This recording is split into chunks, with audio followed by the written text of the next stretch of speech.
oduu teenya jalqabaatiin qondaala olaanaa mootummaa koomishinara hoggansaa sodaa balaa kan turan Mitikkuu Kaasaa yakka malaammaltummaatiin hidhaan waggaa 13 itti murtaa'uun himame. Faallaa kanaa ministeerri muummee Itoophiyaa Abiy Ahmed nama harka qulqulluu yookaan ammoo hanna irraa bilisaa jedhamuun badhaafaman.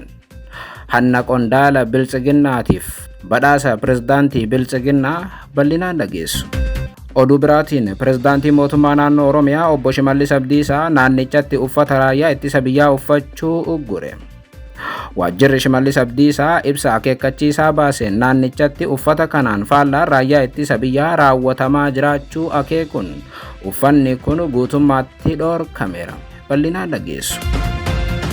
Oduu itti aanuun gidiraa hamaa Israa'el Filisxeemota irraan gahaa jirtu uummanni Afrikaa guutummaatti akka hubatu mootummaan Itoophiyaa yeroo jalqabaatiif beeksise.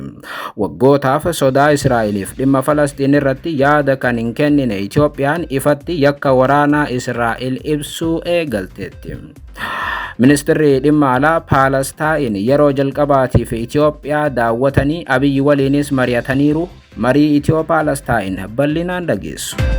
Oduu teenya xumuraaf biyya alaatiin dubartiin ganna 22 lammii Keeniyaa sa'aatii 72f muka hammachuudhaan dhaabbachaa jirtu ijoo dubbii taate. Qarreen Keeniyaa Tiruufeensaa Mutoonii jedhamtu nyaataaf dhugaatii malee muka kana hammattee riikardii addunyaa cabsuudhaaf kaayyeeffatteetti. Dubartiin guyyaa 3f muka hammattee tun maal yaaddeeti? Dhimma ijoo dubbii addunyaa ta'e kana bal'inaan isin biraan geenya akka mooltan daawwattootaaf hordoftoota Anolee Global Media oduuf odeeffannoo keenya galgala kanaa qabannee dhufneeti jirra. Odeeffannoo keenya ijoo isaa amma dhageessan guutuu isaa isin biraan geenya. Haga xumura sagantaa keenyaatti dhaggeeffachuun yaada qabdan gara koomentiitiin nuuf barreessaa. Viidiyoon keenya hiriyoota keessan bira akka dhaqqabuuf immoo like, share, subscribe godhuun dagatinaa isiniin jenna. Kallattumaaniin gara gabaasa bal'aatti isin qajeelcha. Oduu teenya jalqabaatiin qondaala olaanaa mootummaa koomishinara hoggansa sodaa balaa kan turan Mitikkuu Kaasaa yakka malaammaltummaatiin hidhaan waggaa 13 itti murtaa'uun himame. Faallaa kanaa ministeerri muummee Itoophiyaa Abiy Ahmed nama harka qulqulluu yookaan hanna irraa bilisaa jedhamuun badhaafamaniiru. Haaluma kanaan koomishinara hoggansa sodaa balaa Itoophiyaa kan turan Mitikkuu Kaasaa haadha warraatii fi mucayyoo isaanii waliin yakka malaammaltummaa cimaadhaan shakkamanii himannaa irratti dhiyaateen badii raawwataniiru jedhamuun hidhaa waggaa 13tiin adabamaniiru. Dhaddachi dhimmoota malaammaltummaa ramaddii 5ffaa mana murtii olaanaa federaalaa Lidataa murtoo adabbii kana dabarseera.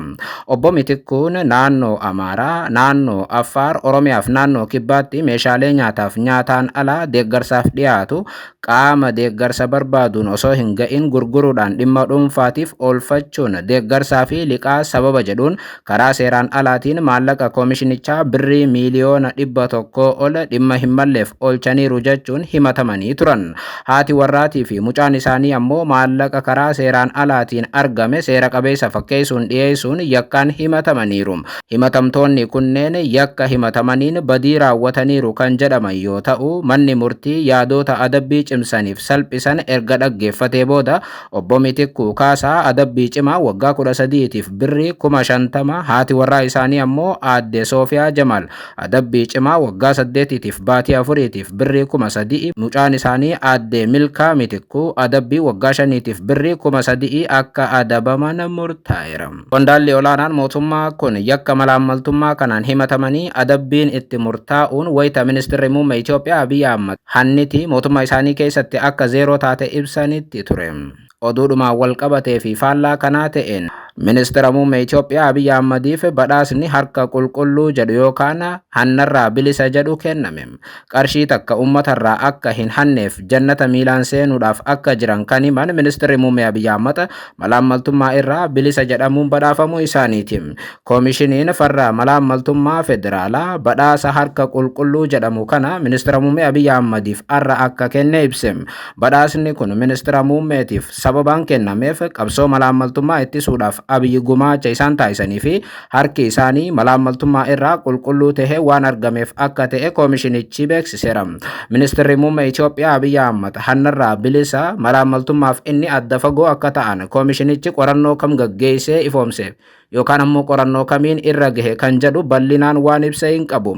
Badhaasa Abiy Ahmadiif koomishinichi kenne kanaas ministeera muummee Itoophiyaa Abiy Ahmad bakka bu'uudhaan kan fudhatan ministeera muummee itti aanaa biyyattii Tamasgan Xuruunaati. Badhaasni kun ministeera muummee Abiy Ahmadiif kan kenname wayita qeeqxoonni siyaasaa isaanii hedduun Abiy Ahmad malaammaltummaadhaan himatanitti ture. Hiriyyaan Abiy Ahmad duraanii Dr. Milkeessaa Miidhagaa tibbana ture. Abiy Ahmad doolaara biiliyoona shaantaadhaan biyyaa baasuu kan himan. Namoonni akka Jawaar Mohaammed faan ammoo yeroo kamuu caalaa malaammaltummaan Itoophiyaa qoraa akka jiru ibsum. Jawaar waan wayyaaneen waggaa 27tti saamte sirni Abiy Ahmad waggaa 7tti saamte jechuun amma dura barreessuuf dubbachuu itti fufanii turan. Ministeerri muummee Itoophiyaa Abiy Ahmad dhimmoota kanaaf wayita deebisaa kennan immoo qarshii takka uummata Itoophiyaa irraa akka hin hanne malaammaltummaa akka hin raawwanne inumaa haqaan hojjechuu irraa kan ka'e jannata miilaan akka seenan dubbachaa turan. Dhimma malaammaltummaatiif badhaasa arra kenname irratti haasa'u kan taasisan ministeera muummee itti aanaa Itoophiyaa kan ta'an obbo Tamasgan Xuruunaa Itoophiyaa biyya malaammaltummaarraa bilisa ta'uudhaan badhaadhinni itti dhugoome taasisuudhaaf hojjetamaa jira jedhan. Itti aanaan bulchaa Itoophiyaa kun mootummaan jijjiirama hojii hojjeteen piroojektonni xumuramuu hin danda'an jedhaman xumuramanii qabeenya misoomaaf oolchuun magaalonni jijjiirama agarsiisaa jiru jedhan. Oduu biraatiin Pirezidaantii mootummaa naannoo Oromiyaa obbo Shimallis Abdiisaa naannichatti uffata raayyaa ittisa biyyaa uffachuu uggure. Waajjirri Shimallis Abdiisaa ibsa akeekkachiisaa baaseen naannichatti uffata kanaan faallaan raayyaa ittisa biyyaa raawwatamaa jiraachuu akeekeera. Waggoottan dabree waraana Oromiyaatti gaggeeffameen qaamonni garaagaraa uffata wal jijjiirrachuudhaan ajjeechaa suukanneessaa wayita raawwatan. Ajjeechaawwan raawwatamu kana irrattis yeroo dheeraadhaaf callifamuus amma raayyaan ittisa biyyaa dhimma kanaan yaaddawaa jira jedhame. Raayyaan ittisa biyyaa kun ofii isaatiif deddeebiidhaan yakka waraanaa Oromiyaatti akka raawwatu koomishinii mirgoota namoomaa Itoophiyaa dabalatee dhaabbilee mirga namoomaatiif falman hedduu wayita himan. Raayyaan ittisa biyyaatis tibbana xalayaa mootummaa naannoo Oromiyaatiif ergeen qaamonni garaagaraa uffata koo uffatanii yakka raawwatan jechuun himate. Kanaaf immoo uffanni raayyaa ittisa biyyaa qaamolee garaagaraatiin uffatamuu akka hafu mootummaa naannoo Oromiyaa gaafateeraa jedhame. Dhimma kana ilaalchisee waajjirri pirezidaantii mootummaa naannoo Oromiyaa obbo Shimallis Abdiisaa xalayaa biiroo bulchiinsaaf nageenya Oromiyaatiif qaamota garaagaraatiif barreessan guutummaatti uffata raayyaa ittisa biyyaa uffachuu dhoorkeera. Xalayaan waajjirri Shimallis Abdiisaa ji'a dabre katabee fi amma qoodamte akka mirkaneessitutti uffanni raayyaa ittisa biyyaa akka hin uffatamne gubbaadhaa ajajni waan nutti dabreef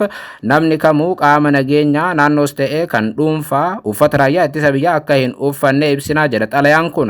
Ibsi sadaasa kurnee lammaffaa irratti ba'e kun waajjira shuumii waliigalaa humnoota waraanaa Itoophiyaa irraa xalayaa sadaasa guyyaa 5/2018 irratti barreeffameen akkaataa dambii bulchiinsa mana maree ministeerota lakkoofsa 460 muraa 2012 keewwata 43 muraa 1-2-6 jalatti ibsameen miseensa raayyaa ittisa biyyaatiin alatti uffata dambii addaa ministeera ittisa biyyattiitiin dhiyaatu uffachuun dhoorkaa ta'uu isaatii fi akkasumas ammoo makonnanoota kabajaadhaan gaggeeffamaniif uffata kabajaa ayyaanaa qofa qabatee kan gaggeeffamu ta'uu ibsuudhaan uffanni poolisii naannoleetii fi humnoonni nageenyaa biroo uummataa fi hoomaa akka hin dogoggorsiifnetti mariidhaan kan murtaa'u ta'uu akka qabu kan tumame waan ta'eef seera bahe kana nama cabsee argame kan adabsiisu waan ta'eef rakkinicha hundeerraa hiikuudhaaf tarkaanfiin akka fudhatamuu qabu nu beeksisanii jiru jedha waajjirri Shimallis. Kanaafuu jedha waajjirri Shimallis uffata dambii hoomaan biyyaa akka uffatu seeraan murtaa'ee jiruun ala humna raayyaa ittisa biyyaa hojiirra jiruu fi seeraan hayyamameefiin ala qaamni nageenyaa biroo uffata isaanii uffachuu kan hin dandeenye ta'uu hubannoo keessa galchuun hordoffii fi to'annaa cimaan akka gaggeeffamu beeksisaa. Hubannoo guutuudhaaf akka ta'u ammoo xalayaa barreeffamee nuuf ergame Koppii isaa fuula 2 xalayaa kanaan wal qabsiifnee erguu keenya ni beeksifna jechuun xalayaa kana biiroo bulchiinsaaf nageenya Oromiyaatiif waajjirri Shimallis ergeera. Oduu biraatiin Gidiraa hamaa Israa'el Filisxeemota irraan gahaa jirtu ummanni Afrikaa guutummaatti akka hubatu mootummaan Itoophiyaa yeroo jalqabaatiif beeksise. Waggootaaf sodaa Israa'eliif dhimma Falastiin irratti yaada kan hin kennine Itoophiyaan ifatti yakka waraanaa Israa'el ibsuu irratti argamti. Haaluma kanaan ministeerri dhimma alaa Falastiin Faarsin Shaahin yeroo jalqabaatiif Itoophiyaatti daawwannaa taasisaa jiru jedhame. Ministeerri dhimma alaa tun ministeera dhimma alaa Itoophiyaa Dr. Geediyoon Ximooxiyoos dabalatee ministeera muummee Abiy Ahmad waliin akka mari'atte himame. Akka kanaan ministeerri dhimma alaa Falastiin ministeera dhimma alaa Itoophiyaa Dr. Geediyoon Ximooxiyoos waliin bakka ambasaadarri Falastiin fi gamtaa Afrikaatti taajjabduun dhaabbata kanaaf Faares argamanitti wal arganii marii akka gaggeessan himame. Mariin addaa kun ministeera dhimma alaa Falastiiniif kan jalqabaa yoo ta'u kun jijjiirama Itoophiyaa yookaan ammoo akkaataa Itoophiyaan itti Falastiiniif Israa'el ilaaltu irratti jijjiirama guddaa agarsiisa jedhameera. Marii jalqabaa kana irratti ministeerri haajaa alaa Falastiin Shaahen daawwannaa ardii Afrikaatti taasisaniin Riippaabilika Itoophiyaa tan jalqabaa taasisuudhaan filachuu isaaniitti gammaduu ibsaniiru. Gama biraatiin ministeerittiin tun ganama muummee ministeera Itoophiyaa Abiy Ahmad waliin wal arguu marii akka taasisan himanii marii Abiy waliin taasifnettis gammadeeraa jedhan. Mariin Itiyoo-Paalestaan Abiy waliin taasifne bu'aa gaarii argamsiisuu cimsanii dubbatu. Mariin kun dhimma gamlamee biyyoota lamaanii jechuun Falastiiniif Itoophiyaa bal'inaan kan kaasu ta'uu eeran. Gamoonni lamaan haala yeroo baha jiddu galeessaa keessatti mudate irratti bal'inaan kan mari'atan yoo ta'u, ministeerri haajaa alaa Paalestaan balaa namoomaa kanaan dura argamee hin beekne Gaazaa keessatti deemaa jiruu fi sarbama guyyaa guyyaadhaan West Bank keessatti Israa'eliin raawwatamu irrattis ibsa bal'aa Itoophiyaaf kenniteetti jedhame.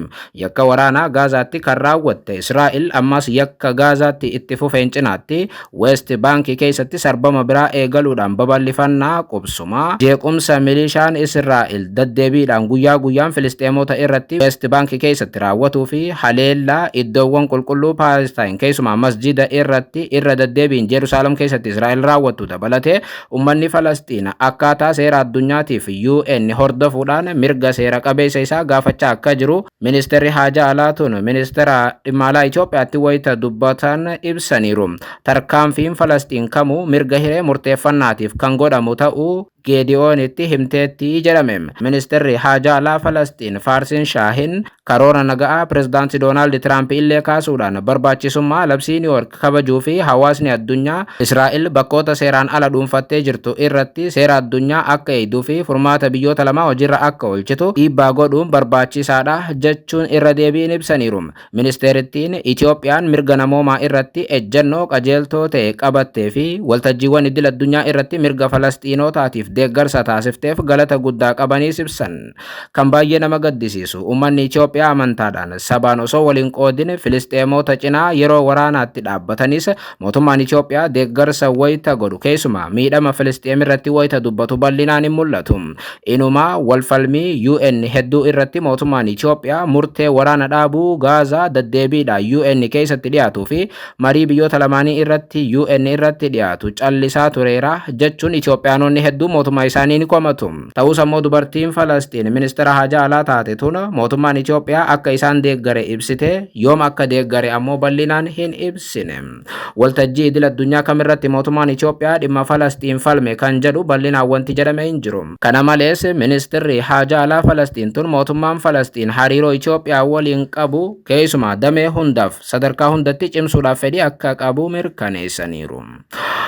Gama biraatiin ministeerri haajaa alaa Itoophiyaa Dr. Geediyoon Ximooxiyoos ministeeraa fi jilli ishee waliin turan daawwannaa jalqabaa magaalaa guddoo Itoophiyaaf teessoo gamtaa Afrikaa Finfinneetti taasisan haala gaariin simachuun walitti dhufeenya gadi fagoo Afrikaaf naannoo baha jiddu galeessaa jidduu jiruu fi wal fakkeenya seenaa fi aadaa biyyoota lamaanii keessumaa Filisxeemii fi Itoophiyaa kaasanii jiru jedhame. Itoophiyaan deeggarsa nagaaf tasgabbii galmaan ga'uudhaaf qabdu cimsanii ibsuun ummattoonni Afrikaa cunqursitoota Awurooppaatiin gaaga'ama irra gaheen hammama gidiraa ummata Falastiin irra ga'e guutummaatti akka hubatu Geediyoon ibsuudhaan marii fi adeemsi siyaasaa furmaata biyyoota lamaa galmaan ga'uu fi marsaa jeequmsaa xumuruudhaaf karaa hundarra gaarii ta'uu mirkaneessaniiru. Asitti ministeerri dhimma alaa Itoophiyaa Dr. Geediyoon Ximooxiyoos maqaa Israa'el ifatti kaasuu baatanis ummanni Afrikaa miidhama ummata Falastiin irra gahaa jiru keessumaa ummata Falastiin irra Israa'eliin gahaa jiru ni hubataa jechuun dubbatan. Kanaaf jedhan furmaanni marii fi wal cinaa jiraachuu biyyoota lamaanii ta'uu kaasuu barbaanna jechuun two-state solution waan jedhamu akka yaadaatti Itoophiyaan akka qabdu ibsan. Itoophiyaan ibsa akkasii keessumaa Filisxeemota irratti miidhaan dhaqqabaa jiru yoo kennitu ifattis ta'ee dhoksaadhaan qondaaltota Falasxiin waliin ammas yoo marii gaggeessitu inni ammaa kun kan jalqabaa fakkaata. Ambasaaddara Falasxiin irraa kan hafe qondaaltota Falasxiin waliin Itoophiyaan bal'inaan mari'achuurraa of qusatti. Gama biraatiin Itoophiyaan amma ibsa akkanaa kennuun abdii ta'us mariilee amma dura Israa'el waliin dhimma Falasxiin irratti gaggeessaa turte Itoophiyaan dhiifte moo hin dhiifne gaaffii jedhu hedduun kaasuurratti argamu. I'm here in Nyeri at the office of the governor for a groundbreaking 72 hours of environmental endurance to break my own world record. And also to Oduu teenya xumuraaf biyya alaatiin. Dubartiin ganna 22 lammii Keeniyaa sa'aatii 72f muka hammachuudhaan dhaabbachaa jirtu ijoo dubbii taate. Qarreen Keeniyaa Tirufeenaa Mutoonii jedhamtu nyaataaf dhugaatii malee muka kana hammattee riikardii addunyaa cabsuuf hojjechaa jirti. Haaluma kanaan aktivistiin haala qilleensaa Keeniyaa Tirufeenaa Mutoonii guyyaa 3f muka hammachuudhaan dhaabbata wantoota dinqisiisoo addunyaa galmeessuudhaan beekamu Guinness World Record'tti galmaa'uudhaaf hojjechuu eegalteetti. Durbeen ganna 22 tun naannawa Nyeri kaawuntii jedhamu irraa yoo taatu kibxata kaleessaatii eegaltee muka hammattee dhaabbachaa jirti. Kan nama dhibu muka kanaas sa'aatii 72f walitti fufiinsaan qabattee riikardii addunyaa namuu hin yaalle kana cabsuuf yaalii irratti argamti. Wayita oduu tana hojjannus mukicha qabattee dhaabbachaa jirti. Yeroo namni mana bulu beela obsuu dadhabee haadha manaa waliin wal dhabutti Tirufeenaan guyyaa fi halkan 3 guutuu osoo addaan hin kunne jirma mukaa uumamaan jiru jabeessitee itti marxifatteetti. Mukicha qabachuu qofa utuu hin taane roobnis roobaa kan jiru yoo ta'u kana jidduutti ammoo Mutooniin osoo hin nyaatin, osoo hin dhugin, osoo hin taa'in, osoo hin rafin, dhuguma fuulallee utuu hin dhiqatin rooba beela jabeessu keessa dhaabbatteetti. Waan akkasitti seenuudhaaf obsa qaamaatii fi sammuu guddaa kan barbaachisu yoo ta'u Mutooniin ammoo kutannoof abdii guddaa ofirraa qabdi. Riikardicha cabsuuf lammiin Keeniyaa biyya isii dimokiraasiidhaan badhaate keessa jiraattu tun yaalii akkasii yoo gootu inni ammaa kan jalqabaa miti. Baruma kana ammajjii 31 haga gurraandhala 2tti muka hammachuudhaan haga sa'aatii 48 turuu dandeessetti. Yeroos nyaataaf dhugaatii malee yoo ta'u riikardii addunyaa cabsitees turte. Amma sa'aatii 24tti dabaleen 72 godha jechaa jirti Mutooniin. Baruma kana gara jalqabaa wayita muka hammattu gareewwan kunuunsaa dhaabbilee dargaggootaatiif leelliftoota tarkaanfii qilleensaatiin guutuu biyyattii irraa xiyyeeffannoo argattee turte. Dubartiin tun akka deddeebiin dhimma kanarratti yaada kenniteetti lammiin Keeniyaa tun ergamni ishee guddaan barbaachisummaa mukkeenii irratti hubannoo uumuu akka ta'e dubbatti. Yeroo addunyaan jijjiirama qilleensaa faana qormaata keessa jirtuuf haala qilleensaa irratti hojii jalqabdee hojjechaa jirtutti bosona ciruu mormuu magaalaa babal'isuu keessatti faalama qilleensaa hammaatu kan hambisuuf muka hambisuun hojii isii jalqabaa ta'uu akeekti. Mutooniin nama hammachuun yeroo aadaa ta'etti muka hammachuun Mutoonii immoo mukaaf namni adda bahuu akka hin dandeenye ragaa bahuufi jedhame. Shamarreen tun qormaata haala qilleensaa kana jidduutti ajandicha fiduun ishees waa'ee eegumsa naannoo irratti yaadachiisa bal'aa gochuu fi gosoonni mukaa uumamaan jiran akka hin banne yaadachiisuuf karoorfatteetis jedhameera. Aktivistiin haala qilleensaa Tirufeenaa Mutoonii sa'aatii 72f muka hammachuudhaan turuudhaaf murteessuu hordofee uummanni addunyaaf Afrikaa addatti ammoo biyyi dhaloota isii Keeniyaan dhimma kana ajandaa gootee irraa haasa'uu irratti argamti. Yaalii dubartii tanaa hordofee uummanni Keeniyaa bakka isheen jirtutti qaamaan argamuun alaabaa biyyattii isii biratti fannisuu, sagalee guddiftuu, muuziqaa dabalatee waan hedduudhaan dabaalee isii jajjabeessaa jira. Gama biraatiin uummanni biyyattii kaan miidiyaa hawaasaatiin dubartii tana jajjabeessaa kan jiran yoo ta'u kun kutannoo nama kanaa kan mirkaneessuudha jechuun hedduun jajaa jiru. Gama biraatiin namoonni siyaasaa gurguddaan Keeniyaa dubartii tanaaf dinqisiifannaa qaban ibsuu irratti argamu. Isaan keessaa pirezidaantii itti aanaan Keeniyaa duraanii Rigaadii Gaashaaguwaa yookaan mormituu Ruutoo guddaan amma jiru. Rigaatiin kutannoo dubartii tanaaf faarsuudhaan akka abbaa fi hoogganaa biyya tokkootti Mutooniidhaan akkaan boonuu fi yaalii isheetiif milkaa'inaan hawwaa jedhan. Qormaanni keessan sa'aatii 72 ergaawwan garagaraa qaba kan jedhan Rigaadii Gaashaawwaa ergaa dabarsaniin mana waloo keenya kan ta'e Keeniyaa kunuunsuu akka qabnus wanti ati godhaa jirtu nu yaadachiisa jedhaniiru. Yaanni keessan gara fuula duraa sammuu addunyaa qormaata kunuunsaa fi fayyaa sammuu irratti jiru deebi'ee akka ilaalamus ni kakaasa jechuun dubartii kanaaf dinqisiifannaa qaban kataban. Rigaadiin dhimma kana irratti haasawa miidiyaalee garagaraa waliin keessumaa osoo muka qabattee jirtu kan goote dubartiin tun waajjira bulchaa Nyeeriitti riikardii addunyaa cabsaan jira. Deeggarsa nuuf gootaniif Keeniyaanonni baay'ee galatooma. Mukkeen akka hin banne asirraa ni hojjanna jechuun kaayyoo isii galmaan ga'uudhaaf akka hojjechaa jirtu ibsame. I'm here in Nyeri at the office of the governor for a groundbreaking 72 hours of environmental endurance to break my own world record and also to advocate for protection of indigenous trees. The reason for hugging trees, one, it's because it's therapeutic and we have a lot of mental health crises across the world that is directly involved with environmental degradation.